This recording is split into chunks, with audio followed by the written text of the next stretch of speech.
Hamas Israel का युद्ध और एक महापुरुष के वो शब्द जो इस पर बिल्कुल सटीक बैठते हैं। दक्षिण अफ्रीका जिसने नेतन्याहू के उसके नरसंहार के लिए इंटरनेशनल कोर्ट में घसीट लिया, लेकिन इसी दक्षिण अफ्रीका में ऐसे भी लोग महापुरुष रहे हैं जो भेदभाव के खिलाफ, नरसंहार के खिलाफ आवाज उठाते रहे हैं और लोगों को दिखाया है कि सभी लोगों को देश में, दुनिया में समान अधिकार है। कोई भी बाहरी लोग किसी देश पर आकर कब्जा नहीं कर सकते हैं, वहां के लोगों को नहीं मार सकते हैं।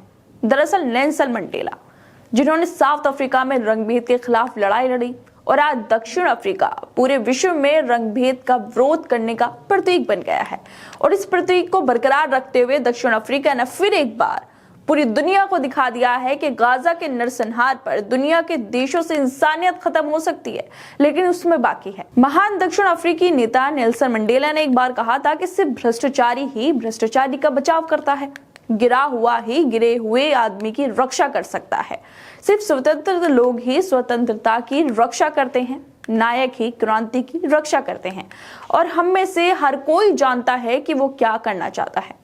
दोस्तों, जिस तरह से नेल्सन मंडेला ने ये बात कही है वो गाजा और इजराइल के युद्ध पर बिल्कुल ठीक बैठती है कि इजराइल नरसंहार कर रहा है, गिरी हुई हरकत कर रहा है, और उसका साथ कौन लोग दे रहे हैं ये तो आप भी समझ गए होंगे, जिनमें इंसानियत नहीं है।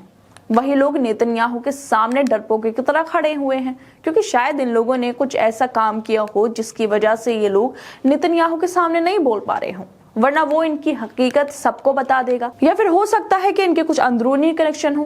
कितने अफसोस की बात है कि मतलब आप खुद ही सोच सकते हैं कि आपके आसपास कोई किसी को बेरहमी से मार रहा है, तो क्या आप मारने वाले के साथ खड़े होंगे, नरसंहार करने वाले के साथ खड़े होंगे, या फिर मजलूम के साथ? अगर आप लोग नरसंहारी के साथ खड़े होते हैं तो ये आपके अंदर से इंसानियत कैसे खत्म हो गई है ये दिखाता है। या फिर आपको जालिम से कोई डर है, ऐसी ही सूरत में आप उसके सामने नहीं बोलेंगे, और ऐसे ही बिल्कुल सेम वो देश कर रहे हैं जो इजराइल के साथ खड़े हैं।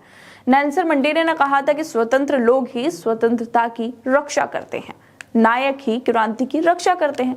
मतलब साफ है कि गाजा के लोग, फिलिस्तीन के लोग अपनी स्वतंत्रता की रक्षा कर रहे हैं, और यही लोग एक दिन क्रांति भी लेकर आएंगे, जिसकी वजह से नरसंहार नेतन्याहू जो कर रहे हैं वो अपना जो गुनाह है उसे कबूल उन्हें करना पड़ेगा कि उन्होंने लोगों को मारा है, खुशहाल लोगों को मलबे में बदला है। खैर दोस्तों, आप लोगों को क्या लगता है कि महान नेल्सन मंडेला के बारे में कि जो उन्होंने शब्द कहे थे वो आज के हालातों पे बिल्कुल ठीक बैठते हैं? साउथ अफ्रीका हमेशा से भेदभाव के खिलाफ लड़ता रहा है, और इसी वजह से वो गाजा के लोगों के साथ भी खड़ा हुआ है, क्योंकि वो लोगों के अधिकारों के बारे में जानते हैं। और सिर्फ साउथ अफ्रीका ही नहीं, बल्कि ऐसे और भी संगठन हैं जो सच के साथ खड़े हैं, और जो लोग झूठे हैं वो नेतन्याहू और उनकी सेना के साथ खड़े हैं। खैर, आप लोगों को क्या लगता है इस मुद्दे पर? हमें अपनी राय जरूर दें, और बाकी तमाम खबरों को देखने के लिए जुड़े रहिए हमारे साथ।